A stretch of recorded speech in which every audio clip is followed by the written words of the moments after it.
ನಮಸ್ಕಾರ ವೀಕ್ಷಕರೇ, ಇಬ್ಬನಿ ನ್ಯೂಸ್ಗೆ ಸ್ವಾಗತ. ನೀವಿನ್ನು ಇಬ್ಬನಿ ನ್ಯೂಸ್ಗೆ ಸಬ್ಸ್ಕ್ರೈಬ್ ಆಗಿರದಿದ್ದರೆ ದಯವಿಟ್ಟು ಈಗಲೇ ಸಬ್ಸ್ಕ್ರೈಬ್ ಆಗಿ. ಕೂಡ್ಲಿಗಿ ಬಾಲಕಿ ಸೇರಿದಂತೆ 5-6 ಜನರ ಮೇಲೆರಗಿರುವ ಬೀದಿನಾಯಿ. ಆತಂಕದಲ್ಲಿ ನಾಗರಿಕರು. ವಿಜಯನಗರ ಜಿಲ್ಲೆ ಕೂಡ್ಲಿಗಿ ಪಟ್ಟಣದ 1ನೇ ವಾರ್ಡ್ ಬಸ್ ನಿಲ್ದಾಣದ ಹಿಂಭಾಗದಲ್ಲಿ ನಿನ್ನೆ ಬೀದಿ ನಾಯಿ 3 ವರ್ಷದ ಹೆಂಗುಮಗು ಸೇರಿದಂತೆ 5 ಜನರ ಮಹಿಳೆಯರಗಿ ಗಂಭೀರ ಗಾಯಗೊಳಿಸಿರುವ ಘಟನೆ ಜರುಗಿದೆ. ಗಾಯಾಳುಗಳು ಸಾರ್ವಜನಿಕ ಆಸ್ಪತ್ರೆಗೆ ತೆರಳಿ ಚಿಕಿತ್ಸೆ ಪಡೆದಿದ್ದು, ನಾಗರಿಕರು ತೀವ್ರ ಆತಂಕದಲ್ಲಿದ್ದಾರೆ. ಒಂದು ಬೀದಿ ನಾಯಿಯು ಇಂದು ಬೆಳಿಗ್ಗೆಯಿಂದ ಸಂಜೆಯವರೆಗೆ ವಿನಾಕಾರಣ 5 ಜನರ ಮೇಲೆರಗಿ ಗಂಭೀರವಾಗಿ ಗಾಯಗೊಳಿಸಿದೆ. ಕೆಎಸ್ಆರ್ಟಿಸಿ ಬಸ್ ಡಿಪೋ ಹಿಂಭಾಗದಲ್ಲಿ ವಾಸವಿರುವ ಶ್ರೀನಿವಾಸ್ ಎಂಬುವವರ ಮಗಳ ಮಗಳು, ಅಂದರೆ ಮೊಮ್ಮಗಳು, 3 ವರ್ಷದ ಬಾಲಕಿ ಶ್ರೀನಿಧಿ. ಸಂಜೆ ಹೊತ್ತಲ್ಲಿ ತಮ್ಮ ಮನೆಯ ಅಂಗಳದಲ್ಲಿ ಆಟವಾಡುತ್ತಿರುವ ಸಂದರ್ಭದಲ್ಲಿ ಬೀದಿ ನಾಯಿ ಏಕಾಏಕಿ ಮಗುವಿನ ಮೇಲೆ ಎರಗಿ ಬಾಲಕಿಯ ಕತ್ತಿಗೆ ಬಾಯಿ ಹಾಕಿ ಎಳೆದಾಡಿದೆ. ನಂತರ ಬಾಲಕಿಯ ಸೊಂಟದ ಭಾಗಕ್ಕೆ ಬಾಯಿ ಹಾಕಿ ತೀವ್ರವಾಗಿ ಗಾಯಗೊಳಿಸಿದೆ.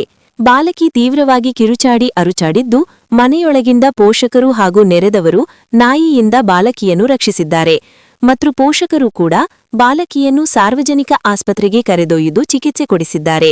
ವೈದ್ಯರು ಚಿಕಿತ್ಸೆ ನೀಡಿದ್ದು, ಚುಚ್ಚುಮದ್ದು ನೀಡಿದ್ದಾರೆ ಮತ್ತು ಅನುಸರಿಸಬೇಕಾಗಿರುವ ಅಗತ್ಯ ನಿರ್ದೇಶನಗಳನ್ನು ಪೋಷಕರಿಗೆ ತಿಳಿ ಹೇಳಿದ್ದಾರೆ.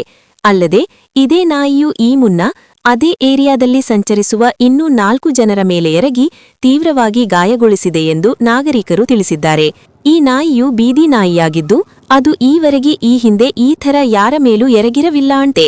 ಆದ್ರೆ ಇವತ್ತು ಬೆಳಿಗ್ಗೆಯಿಂದ ಸಂಜೆಯವರೆಗೆ ಬಾಲಕಿ ಶ್ರೀನಿಧಿ ಸೇರಿದಂತೆ ಹತ್ತಿರದ ಹಾಸ್ಟೆಲ್ ವಿದ್ಯಾರ್ಥಿಯ ಮೇಲೆ ಎರಗಿ ಗಾಯಗೊಳಿಸಿದೆ ಮತ್ತು ಇತರೆ ಅದೇ ಮಾರ್ಗದಲ್ಲಿ ಸಂಚರಿಸುವ 4 ಮೇಲೆ ದಾಳಿ ಮಾಡಿ ತೀವ್ರವಾಗಿ ಗಾಯಗೊಳಿಸಿದೆ ಎಂದು ಅಲ್ಲಿಯ ವಾಸಿಗಳು ತಿಳಿಸಿದ್ದಾರೆ.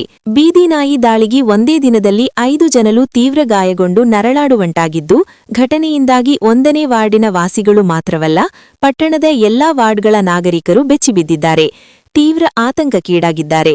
ಕೂಡಲೇ ಪಟ್ಟಣ ಪಂಚಾಯಿತಿ ಮುಖ್ಯಾಧಿಕಾರಿಗಳು ದಾಳಿ ಮಾಡಿರುವ ನಾಯಿಯನ್ನು ಸೆರೆ ಹಿಡಿಸಬೇಕು ಮತ್ತು ಆ ನಾಯಿಯ ಆರೋಗ್ಯ ಸ್ಥಿತಿಗತಿ ಅರಿತಬೇಕಿದೆ. ಅದಕ್ಕೆ ಸೂಕ್ತ ಚಿಕಿತ್ಸೆ ನೀಡಿ ಅದನ್ನು ಬೇರೆಡೆಗೆ ನಿರ್ಜನ ಪ್ರದೇಶಕ್ಕೆ ಸಾಗಿಸಬೇಕೆಂದು ನಾಗರಿಕರು ಆಗ್ರಹಿಸಿದ್ದಾರೆ.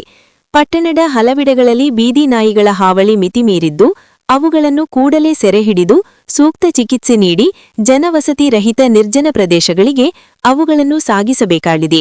ಸಂಬಂಧಿಸಿದಂತೆ ಪಟ್ಟಣ ಪಂಚಾಯಿತಿ ಅಧಿಕಾರಿಗಳು ಕೂಡಲೇ ಅಗತ್ಯ ಕ್ರಮ ಜರುಗಿಸಬೇಕೆಂದು ವಂದೇ ಮಾತರಂ ಜಾಗೃತಿ ವೇದಿಕೆ ಹಿರಿಯ ಮುಖಂಡರು ಹಾಗೂ ಪತ್ರಕರ್ತರಾಗಿರುವ ವಿಜಿ ವೃಷಭೇಂದ್ರ ಸೇರಿದಂತೆ ಪಟ್ಟಣದ ಹಿರಿಯ ನಾಗರಿಕರ ವಿವಿಧ ಸಂಘಟನೆಗಳ ಪದಾಧಿಕಾರಿಗಳು ಈ ಮೂಲಕ ಒತ್ತಾಯಿಸಿದ್ದಾರೆ.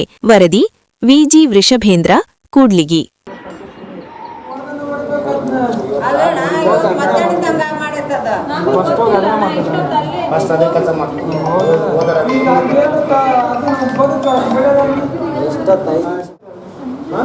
ಇಲ್ಲಿ ಗಾಯ ತೋರಿಸ್ರಿ, ಗಾಯ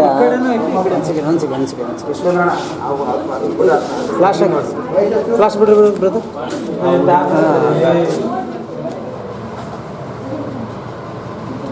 ಈಗ ಎಷ್ಟು ದಿನದ್ದು ಇದೆ ಅದಲ್ಲಿ, ಆ ಏರಿಯಾದಲ್ಲಿ?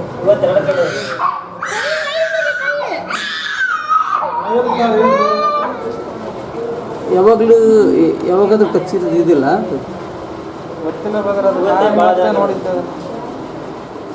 ಏನು ನಿಮ್ಮ ಹೆಸರು? ನಿಮ್ಮ ಹೆಸರೇನು? ಈಗ ಎಷ್ಟು ದಿನದ್ದು ಇದೆ ಅದಲ್ಲಿ, ಆ ಏರಿಯಾದಲ್ಲಿ?